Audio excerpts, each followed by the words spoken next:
But how many speakers actually walk the talk during their presentation? Because I can get up here and tell you all these great things. I can tell you how to retrain your emotional intelligence triggers. I can tell you how to take your power back. But I'd be a hypocrite if I didn't do it myself. So I, personally, am going to retrain one of my own emotional intelligence triggers right here on this stage in front of all y'all and everybody online, because I want to walk the talk, because I'm here with you. I want to be a part of this. I want to step into that vulnerability with you. Now, my emotional intelligence trigger that I'm going to retrain today is singing in public. Yeah, Decided this a while back when MPI was gracious enough to allow me to come to this event and speak with y'all. So I was like, okay, if I'm going to walk the talk, what would mine be? Singing in public. And then the announcement came out. Usher's coming. Voices of Service will be singing at WEC. Awesome. For me, great. That's fantastic. Great. Now, I'm more of a rock, heavy metal, R&B fan, big Motown fan, but if I were to change voices today with any singer, it'd be Mr. Michael Bublé. Dude's smooth all day long, right? Go ahead. I mean, it's Michael Bublé. I whoop for him when I hear him. He comes on Spotify, I'm like, whoo, Michael, yeah. But I want to do that because I want to step into this with you. So we're going to make that happen today. Now, over the last 18 months, we have seen pressure that would create a diamond in a day. Before that, it's no secret that event professionals ranked amongst the top 5 most stressful careers in the country behind military, police, firefighters, and then airplane pilots and air traffic controllers. This shouldn't come as any shock to y'all because you're in it every single day. Like, tell us something else we don't know. But when you try to find words that describe the stress that came upon you the last 18 months, there's nothing in the dictionary. Couldn't find it. I looked everywhere. I Googled every thesaurus-based word of stress, couldn't find something that justified it. So, made up my own words. And what these words are going to talk to is the fact that you're dealing with stress not only for the last 18 months, but then moving forward, it's not like the stress is going to just magically disappear. So when you think about the stress of the next 18, 2 years, whatever you need to do, there's going to be words that you're going to use. Like, I snuggle. And that is the stress of missing a client call, so you sleep with your phone as close to your head as possible and you turn your ringer up as loud as you possibly can. It sounds like an ambulance siren. Don't want to miss that call, right? More outdoor events are coming back. We're doing more outdoor events. So you got to deal with clientele. And that's when you plan an outdoor event and you're at the mercy of the environment, of the weather. If you're in Las Vegas, you're at the mercy of people baking outside in real time. Whack a guest. Because how many people are going to forget how to actually go to a social event, have a couple cocktails, and behave themselves? This is like whack-a-mole. Get him out, get her out, get him out, boom, boom. 1, 2, 3. Let's get him out. And finally, emotion magnet. We are by nature empathetic individuals. Especially in this industry, it's on a heightened level. We serve, we listen, we take care of. We're there for other people. And we absorb so much. You take on the emotions, the energy of other people all the time. And it's coming at you from left and right. You never know what's going to be coming your way. So today we're going to talk about how you can not only care for those people, still serve your clients, but take better care of yourselves. Because that's a priority. We got to make sure that we're doing this. So as we think about emotional intelligence, this is what I call the core 4. So on the left-hand side, you've got personal criteria, your self-awareness, your self-management. Self-awareness is how you feel, what your feelings are, what your emotions are. Self-management is what you do with them. Now this is an area that we don't do all that well with. Because what happens is we feel the emotion, but then what do we do with it? You feel the stress, keep it down, keep it inside. Because you got to take care of stuff. Deadlines are still moving, things are happening. You got to manage those a little bit better. You got to take care of yourself as far as that goes. So think about maybe somebody you know that's a hothead, right? Somebody that loses their temper. If you don't know one, what's the saying? If you don't know somebody, you're probably that person. No judging, no judging. Everybody at home, no judging. But it's really taking care of yourself. Now the other side, the social side, we do extremely well.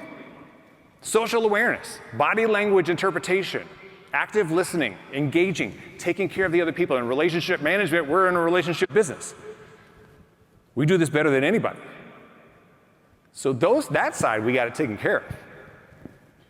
But it's the personal side that we got to work on. And that's what we're going to do today.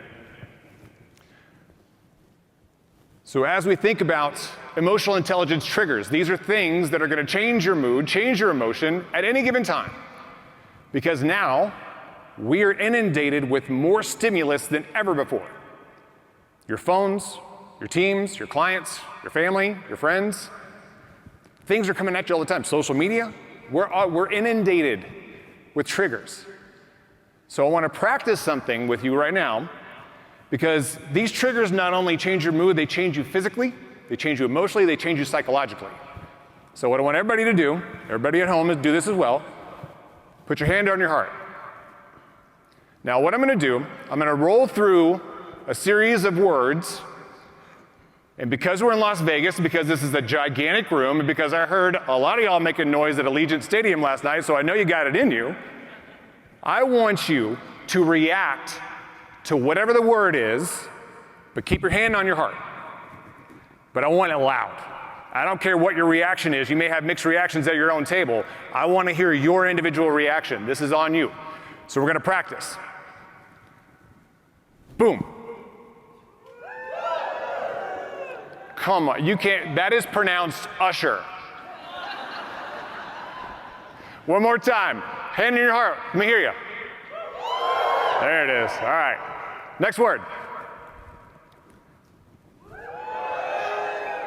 Who doesn't like to be successful? Oh, gotcha. Some people, woo, oops. Didn't read that all the way. It's in bright yellow because I wanted to get your attention. Urgent. A lot of people went quiet. Spa trip. Ha, there it is. Caesars, are you paying attention? Celebration. And people, if you're online, if you're screaming at home and you're scaring your dogs and your kids, I'm sorry, not my fault. Attrition. Straight up booze. Straight up booze. Lots of chatting in the back. And finally, last minute change. The only time a speaker will ever say, thank you for booing. Thank you. I appreciate you. Now, I want to focus on the word urgent, and I want to focus on these words, last minute change. Because as you probably felt, and you take your hands off your heart, for those of you with the red badges, that's the only touching that'll happen today. But as you felt those words come through your body, you felt the physical sensations, you felt your emotions change, you probably felt your heart rate. If you saw a spa trip, you probably leaned back in your chair a little bit. You saw last minute change, you probably got a little tense and angry. But that's the roller coaster that we're on all the time. Because last minute changes in urgency are part of the game. We deal with them all the time. So I want to focus on those words specifically, because those will be the words that will not go away. And what I hear all the time, because I'm, again, very service-minded, is that I have to say yes. We hear the word, we say the word, sure, all the time, no matter what it is.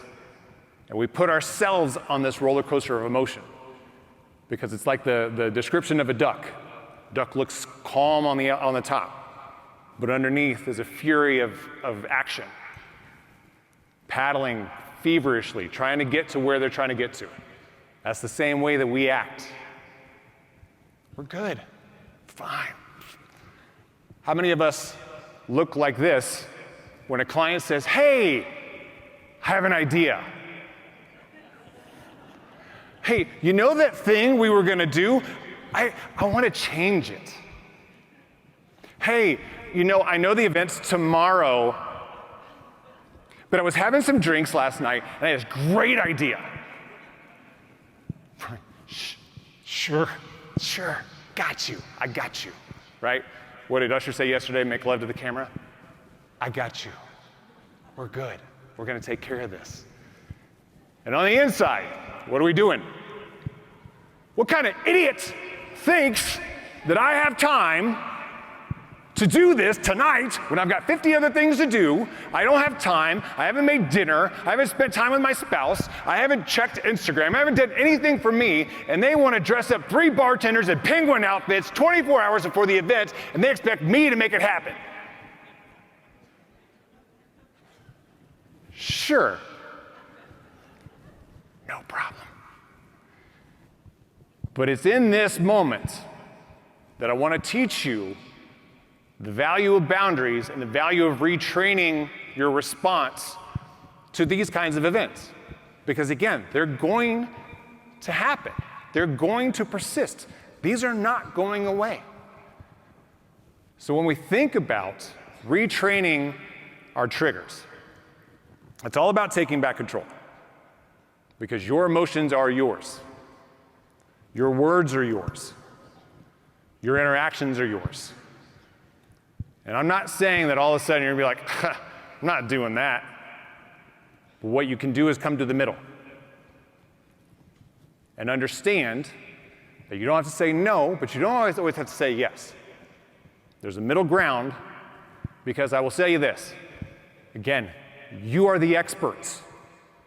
You've been in the event. You understand what works and doesn't. You understand timelines. You understand budgets. You understand all those things. I'm a marketing guy. I come to you with this brilliant idea, and I've never stepped foot once in an event planning meeting. It's like if I go to my doctor and tell them, I feel this is what I have, this is the prescription that I want, and I want it now. My doctor says, sure. Wouldn't do it. He's the expert, she's the expert, you're the expert. So what you could say, okay, I hear what you're saying. 2 bartenders dressed up in penguin outfits.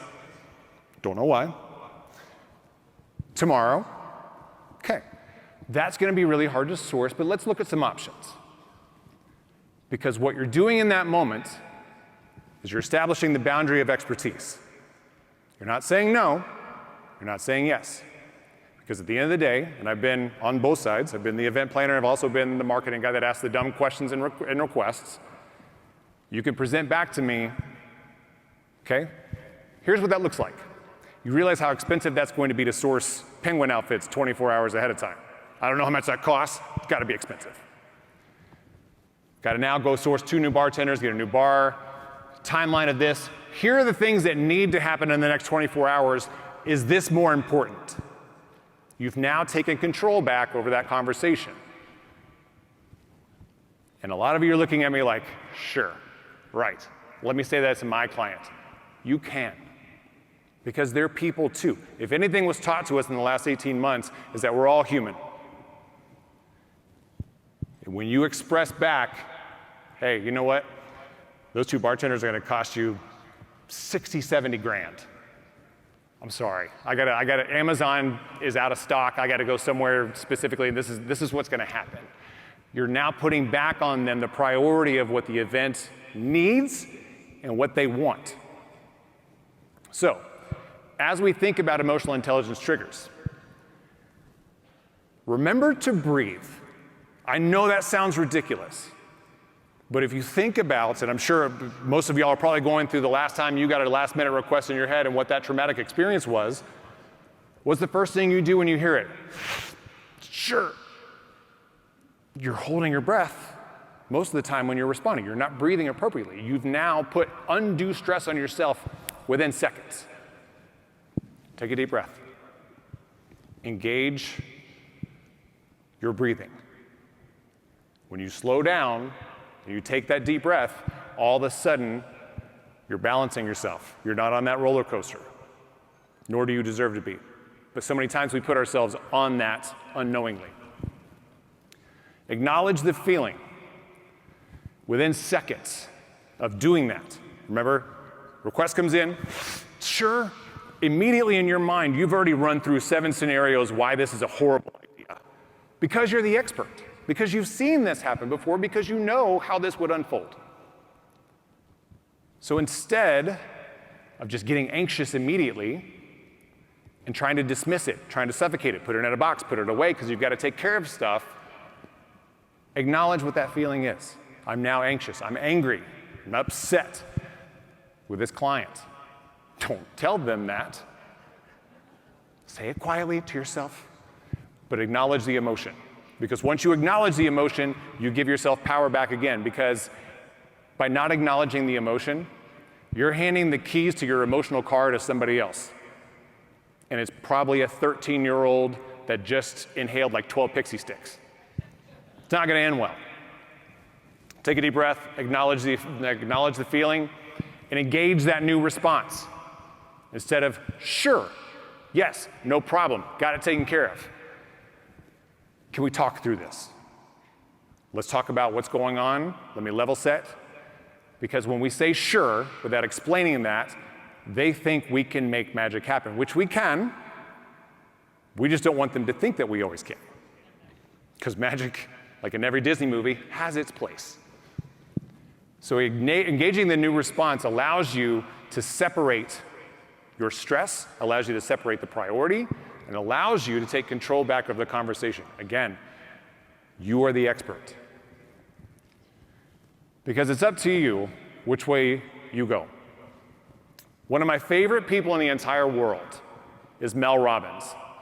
I'm like a legit, and I'm gonna date myself, I remember when New Kids on the Block came out, or when y'all ran through the doors for Usher, people lost their minds, right? That's who I am to Mel Robbins. I would run in the door to see Mel Robbins.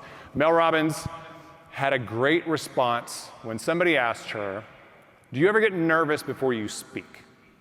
Sure. Word keeps coming up. But what I do is I acknowledge the feeling. She said, I get my hands get clammy, I get nervous, my heart rate goes up, my anxiety goes through the roof, my pits sweat, all those things happen. But instead of saying, oh God, what's about to happen, handing over the keys to her emotional car, she retrained her response to say, when my body does this, I'm about to do something amazing. I'm about to step out on stage, and I'm about to educate and help people, as opposed to, oh God, what am I about to do? This is gonna be awful. I'm gonna be so stressed out. I'm gonna forget everything that I said. She's retrained her response. And you could do the same thing. I also had an amazing mentor when I was a kid, a gentleman named Joe Amos. He was my football coach, and that was, for me, 100 pounds ago, which is a whole nother conversation. But he taught me one of the most valuable lessons that he didn't realize at the time. He told me, always keep your feet shoulder width apart. This is where your balance, this is where your strength, this is where your agility, this is where your ability to withstand a shot comes from. Feet are too narrow, you're gonna get knocked down. You're gonna get knocked flat on your backside. Your feet are too wide, you've got a good base, you're strong, but you're not agile. You're not quick, you're not gonna be able to, you're gonna have to take one step to get back to middle and then make a move. You're slow. How many times have we been vulnerable because we've been moving too fast and we've been knocked flat because we've not taken care of ourselves? That vulnerability becomes damaging. Or we've played it safe. We've closed up. We've gotten our feet too wide. And we're not able to move and be agile. That is where we're not able to move with what's happening, and we're always a step or two behind. By retraining your triggers, and they're going to be personal to all of you. They're going to be subjective to all of you. But by retraining those triggers, you're going to have your feet shoulder width apart. Because what I will say is this industry, on the whole, and y'all are a huge catalyst to this, has had our feet shoulder width apart. It doesn't seem like that. We've not been knocked down. We've been knocked off our base a little bit. We've stumbled to the side, but we're still here. And we're stronger than we've ever been because we have a foundation shoulder width apart, emotionally, mentally. And this is where we make the change for the future, by taking back control over our emotions. Because it's really absolutely imperative. I go back to what I said a minute ago, earlier, that you have to take care of yourself.